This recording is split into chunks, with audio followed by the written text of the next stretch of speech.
வாழ்க்கையில் நடந்த சம்பவம் தான் ஞாபகம் வந்துச்சு. பேதுரு ஒரு நாள் ஏசப்பா கடல் மேல நடந்தாங்க.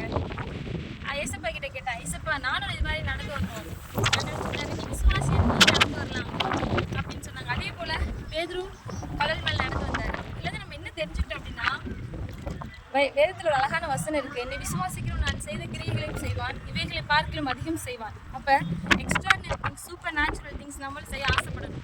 ஏசப்பா செட்ட படங்களை உயிரோடு எழுப்பினாங்கன்னா நம்மளாலே அந்த காரியங்களை செய்ய முடியும். இதை விட அதிகமாக நம்ம செய்ய முடியும். உங்களுடைய வாழ்க்கையிலும் சின்ன காரியங்களை கண்டு குழம்பாதீங்க. இதை விட பெரிய காரியங்களை கண்டு உங்க வாழ்க்கையில செய்ய வைப்பாங்க. நீங்களும் அதற்கு ஆசீர்வாதமா இருப்பீங்க. God bless you. கண்ணீரில் நடந்தாலும் மூழ்கி போக மாட்டேன், நான் கெணியில் நடந்தாலும் வேகாமலே இருப்பேன். நான் கொஞ்சம் ஸ்பெஷல், அவருடைய வெசல்ல எனக்கு மட்டும்தான் இந்த லெவல